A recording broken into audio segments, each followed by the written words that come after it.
Fantastic Dizzy. Now, I have never heard of this game, but that is not a surprise considering what we've seen from SsethTzeentach before. And frankly, he seems to be a grandmaster at finding games like this that I have never heard of and producing absolute gems of reviews. Sometimes which I wish I had never heard of the game ever. In the instance of that one particular thing where you all, if you know, you know. If you don't know, you don't need to. Warpugs, this is the Yolked edition of the Fantastic Dizzy reviews. And I have no doubt that this is going to be the case from our man SsethTzeentach. So, everybody sit back. Get ready to enjoy yourselves. We're about to learn about a game that, well, I've never heard of, and you might not have heard of either. Seems to be a recurring trend with him, but it's always a good trend. Let's get into it. Hey people, Seth here. Hi, Seth. Some allegations. I'd like to ask a simple question. Okay. Are you really upset because I was on the flight logs, or are you upset because you were never invited? Fantastic Dizzy is a game which, unlike the highly optimized projects of today, is less than 800 kilobytes and fits on a floppy with room to spare. It's a DOS game, so we play it on DOSBox. Okay. It's a tale older than time. You are an egg called Dizzy, and your egg girlfriend has been kidnapped. Oh no. How does that even work? Makeup and hair on the egg. Okay. Let's go. Her before she gets groomed by the vaguely Arabic-looking wizard. Along the way, solve puzzles by using the right item. You can only hold 3, and the only way to reshuffle them is by dropping them on the ground. It's a simple system, but it's an adventure game, so everything is an insane leap of logic. Deadly spikes, Persian rug, burning fireplace, bucket of water, which looks exactly the same as the empty bucket of water. It has to be dropped into a specific pool of water to become the bucket of water. Okay. Or else it doesn't work, and you have to backtrack all the way to the graveyard. Also, because you're an egg, you roll like an egg. This can filter a lot of people as you'll roll into enemies. The Yolked village is infested by spiders and snails, while the city is overrun by shape-shifting Hasidics. But none of these are as bad as the butterflies, which do no damage, but stun lock you long enough that you die by something else. As evidenced by the fact that he is healed not only by eating fruit, but by the mere presence of precious stones. Dizzy is a Semitic life form, and Grandpa Dizzy is probably some kind of century egg, which explains why he has to live in hiding out of fear of becoming an Asian man's delicacy. Well, we're starting off. We're a minute and 30 seconds in, and I'm already sitting here questioning God. Let's go. The objective of this game is to collect 250 stars that lag your screen each time they appear. This is the intended experience, as increasing your CPU cycles will make the extra life minigame impossible, as the hourglass is tied to your clock speed. These stars are non-negotiable, and you can't finish the game without them. Some are sadistically placed, and you can't get to them except by falling in a particular manner from several screens away, let alone know of their existence. At some point, the game even expects you to trick shot yourself against butterflies to get the final stars, while platforming on a series of clouds that sink the longer you put weight on them. But that's late game. Early game is getting filtered by the minecart, which boils down to a single strategy. Guessing. You guessed wrong, you get splatted. Or in my case, you take the wrong exit and get stuck on a beach. At the time, I didn't realize you could take the entrance back to the mine and drown in the ocean. Then I came back.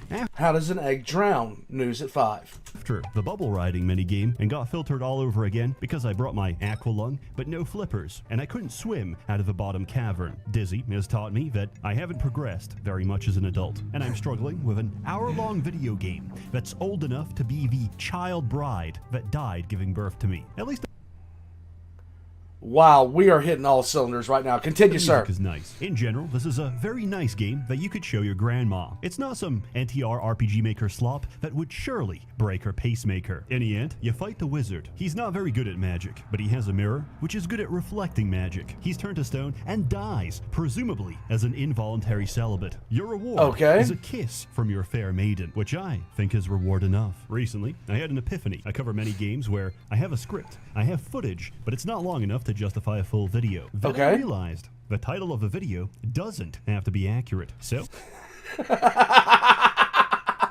I have no lack of content, which is important when I'm committed to giving sponsors the lowest quality for the highest rate of return. There are three things I value in this life: my mother, my data, and your mother. You know who else In that order. loves these things? Data brokers. Oh. Remember, everything you do online can be traced directly to your IP address via your service provider. But they wouldn't sell your personal information to governments and private companies just for a quick buck. Yes, they would.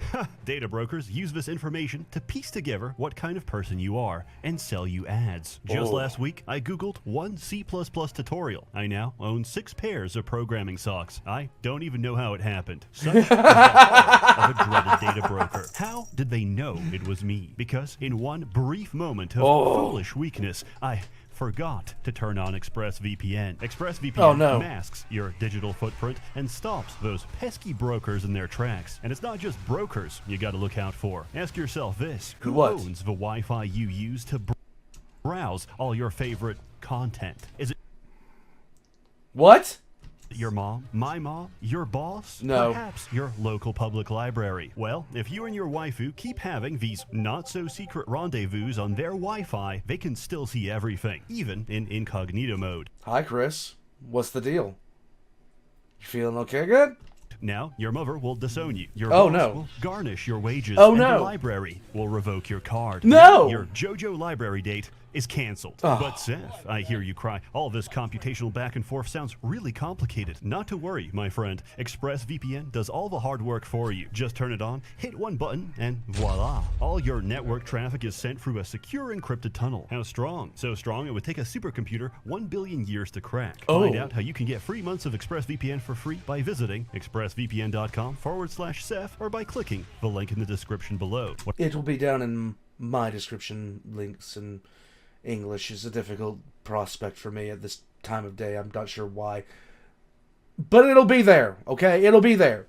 It will be there. But if I told you an action RPG released 2005 that's over 19 years old had fully working multiplayer until recently, when some corporate goon came in and ordered the unpaid intern to manually disable the multiplayer button. That's not a joke. They're just that petty. The latest copy of Dungeon Siege 2 on Steam presents you with a menu where the multiplayer is grayed out. So naturally, people reverse engineered it, and it's working perfectly. There we go. Managed to finish the whole campaign using only the most premium gaming platform. It's old, it's scuffed, and it plays adverts that can be blocked by editing your System32 host file. But guess what? It has charm. This game infects my Don't mess with System32. Don't go looking for this. This is a joke. Do not go for System32. I've seen things that you people wouldn't believe. consciousness. I'd kill you first, green lady! There's quotes from a tutorial burned into my brain. This must be the Bracken we learned about as children. Let's take them out. These Bracken are as weak as Calrathian ale. These creatures remind me of our scuffles with the Tackler. Tough. These wooden creatures are weak to fire. Too bad I'm not a combat mage. These Ketrel are tough. Next time we see one, use my brutal attack power on it. That'll surprise them. The story is very simple. You and your friend Drevin enlist in PMC Wagner. Before dying, he gives you his magical plot armor amulet. We have completed our task. When can we expect our pay? Look out! And then he dies. The Okay. rest doesn't really matter. You don't have to pay attention. Just kill things and have a good time. Works? Oh my lord, I don't care. Wait, An age ago, Wait, Zeram. I skipped Don't it. care. Anyway, we get captured as war criminals because we attacked a UNESCO heritage site. Understandably, the You should avoid doing that. brides don't like us. No, seriously, you should avoid doing that. People get offended by that. Greatly offended. And then wars get declared. And they've put good boy compliance collars on all the prisoners. One of them makes a break for it, which isn't very smart. On the other hand, you did enlist as a mercenary for people who look like this. Yes. They say, don't judge a book by its cover. I say, physicality reflects inner state. And all the most horrible people I've ever encountered look like something that escaped the minds of Moria. The first reward gives you a chance to prove yourself by burning down a bunch of Morden watchtowers. This is one of several situations in this game where you have to think. Don't worry, there's not many. There's also not much dialogue in this game, except for Daru. Daru never stops talking. And I'm still waiting for the egg to roll across the screen. I'm just saying to collect the stars.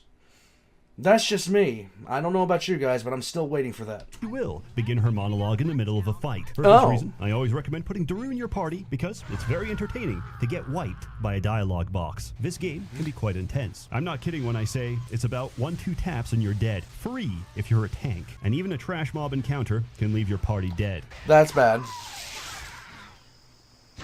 I'm gonna be real. This ain't looking good. So it's important to have a plan, build, or idea of what you're doing, which we did not. You level up by doing damage of a particular affinity, melee, ranged, combat, or nature magic, and you can mix and match freely. Don't like your mage? Pick up a sword. Don't like your fighter? Take a bow. There's nothing stopping you from leveling every single tree except free time and practicality. And there's no limitation on what any of your characters can be. Did my friend have to relevel Tar as a combat mage? No, but it's funny. The Broken Worlds expansion has 2 hybrid classes, Fist of Stone and Blood Assassin. One of these sucks ass. The other one lets nature mages have more armor than the tank. If you find yourself dying, just get more armor. There is no other statistic that matters for the average player. Leveling an affinity lets you put skill points in that tree, and certain combinations unlock powers. Powers win fights. Everything else is irrelevant. It's just filler until you use powers again. You charge them up by doing damage. And you release them when you want dopamine. The first difficulty curve is taking the... So basically I've been playing on a Helldivers too, so this is the essential thing where you just call down an airstrike, elevator, as you will likely split your party in half, and then one of us is going to pull the lever again, and we're going to repeat the whole process. No, it's not your fault. Are you fucking kidding me? Oh, well, wait, don't worry. Okay, get off. Yeah, get off the fucking...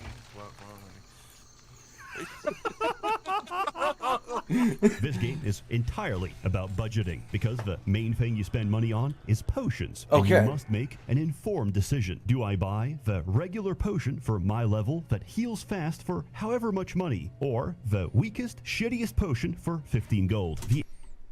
The weakest one for 15 gold, of course. Save your money, invest. The answer is always the shittiest potion. And then you fill every single tile of your inventory with health and mana potions. Quick spoiler, melee and ranged do damage. Nature and combat do the same damage at the same rate, but they cost mana. So if you're relying on magic for damage, go back. Don't do that. Also, do not ever try to alt-tab this game. It can't handle it, and you're going to lose your save. However, I have room temperature IQ, and I'm conditioned, like a Pavlovian dog, that each time I hear that Discord notification, I am This is why all my channels in Discord are muted. All of them. I have everything muted in my Discord. Because I've crashed World of Tanks and just about every other game I have about a dozen times because I can't seem to stop myself from sitting there and alt-tabbing every time it comes up. I'm just saying. Compelled to tab out and ruin everything. Proceeding with a story, you get told that you have the plague, and you should probably seek treatment from an elvish shrine. This does nothing because the plague is actually caused by shard souls, which are the spirits of aborted NBA players, haunting the Planned Parenthood. No one can see them except for your party, and you're already immune because of Draven's amulet. With nothing left to do, we take the road home. Along the way, we meet an old man who is definitely not the game's antagonist. He tells us we need to stop Doomsday by reforging the exact thing responsible for Doomsday and bringing it directly to the enemy leader. This is why we don't pay attention to the plot, the lore, or any kind of writing in this game. This is hack and slash. This is ADHD in its purest form, since we gave up being hunter-gatherers. Anyway. I hate games with plots like this. I really do. It just gives my head trauma. It really does. Like, why would I do this? Why under any circumstance would I be doing this? Okay, let's just go. We purify Fortress and force all the shard souls out of their host bodies. Finding nothing else, they all dash into a snake, and we get our first boss fight. Oh, yay! Enjoyable because it's all downhill from here. I'm gonna skip around a bunch because, honestly, this game is defined by its boss fights. Everything in between is relatively straightforward and not worth mentioning. The next boss fight is a dark wizard. These are mortal men that have forsaken humanity by adding extra jaws to the side of their face. Why? I was going to joke about this, but as I wrote the words Sloppenheimer in my script document, I felt deeply disgusted with myself and took a cold shower. It took us over an hour to kill him. This is easily the place where most people get filtered, because every one of his attacks will one-shot you, and one of them doesn't even have a projectile. It's just hit scan, and you're dead. You have to break down each part of his shield barrier to actually damage him, and then you can just recast it. And once you get him down to 1/3 of his health, he starts summoning his crystal. This is a DPS check that you have to save all your powers for and focus the moment it goes up, because if you don't, it kills everyone on the map regardless of distance. And after destroying it, you have approximately 5 seconds before he summons another. Next up is a dragon. You have to shoot with a ballista while avoiding. This actually is going to give me hives. I will never play this. You can rest assured. Hordes of infinitely spawning crabs. If he goes in No. the air, he rains down fire. That That's burns you, bad. the crabs, and more importantly, the ballista. This That's really temporarily bad. overheats the controls. However, the fight glitched, and the ballista was now permanently disabled. Half an hour into this, I wasn't planning on reloading the game. I gambled on the idea that I could reset the object state by getting the dragon to cook the controls. And Okay. it turned out that worked exactly as planned. Hooray. Except this is a 2-stage boss fight, and now we have to fight its bloodied head in a narrow hallway with no cover. Objectively, Tactics, my guys. Tactics. we have been filtered, and yet, with everyone lying unconscious on the floor, we killed the dragon. How? Because for some reason, his second phase never actually kills you, and my nature mage, who was knocked out on the floor getting cooked by fireballs, was wearing a single piece of clothing with damage reflect that chunked the dragon's health for each tick of damage. Essentially, he died to a pair of slippers. What can I even say? We almost lost the first phase to a glitch, and we won the second with an exploit. A pleasant surprise, but usually it gets better before it gets worse. And we're no longer heading downhill because we've reached the bottom. Misery. Oh, yay. 2 definitions: borderline personality and fighting free dark wizards at the same time. Oh, that's fun. Oh, man, this is gonna be rough. Yes. Okay, never mind, it's over. I don't know if I can describe the incomprehensible pain of childbirth in a retarded position where you're fighting gravity, but I'll try describing something much worse. Imagine giving a boss the ability to cast a delayed explosion at your character's feet. Now make it spammable and make it affect everyone on screen. And if your characters are already dead, target them anyway. The problem with this fight isn't the free bosses spamming insta-kill area of effect attacks. The problem is that the animation to get up from being dead is longer than the animation that kills you. So You that if gotta die be in kidding this fight, me. I cannot revive you, because the second I do, you get one shot. If not by the explosion, then by the billion insta-kill projectile beams that can clip an entire party. Dude. This didn't just break us, it broke the whole game. It went on for so long that eventually the game started to randomly pause on pause and desynchronize. Spells and AoE attacks stopped rendering, and eventually everything just grinded to a halt and crashed. So we rage quit the game. I would... Oh my god. No. No. This is giving me hives just watching a summary of it. For a week, and then we got them in a second try in only half the time. I'm convinced most of my subconscious psyche was dedicated to training for the rematch, because I came back with reflex and strategy that I didn't know I had. If you can take out just one of them, the entire fight becomes much more tolerable. The last fight of the game is pretty okay. I don't expect you to have any trouble. You have to kill Valdis, who is normally invincible. However, this fight takes place in Baoshan Steel Limited, and the lack of workplace safety can work to your advantage. All right. Thank God. I was gonna kill myself if I rage quit. Then we That's tried the bad. Broken World expansion. Why would you do an expansion if the first... Why? I'm not some child. Concentrate. What the fuck You is must this? focus if you want to learn. Dude, this sucks. And spoiler, it's complete dog shit. Turns out there's a good reason it's not sold anywhere online. Skip that shit. There's nothing good about it. In summary, I thoroughly recommend Dungeon Siege 2. It will test your friendship, and it will either wither away into ash because you are not pure of heart, or cement and grow stronger. Because one day, you will play a competitive MOBA together. And if you're not prepared for that, you're going to be calling each other ethnic slurs for the last time. Because you're Don't leave. Your No. e-friendship is over. You can play with up to 4 players. It's incredibly fun. I'll try and include instructions on how to patch the game in the description below, but in case this is not accurate, skill issue, figure it out. As always, more content to come, so stay tuned. I've been reading a lot of comments saying, lol, Seth isn't uploading. He's busy digging tunnels under the synagogue. These jokes hurt my feelings and caused me to self-harm. A warm thanks to the many members of a Merchants Guild generously funding and bankrolling these videos. You're all truly wonderful. Have a good one. My God.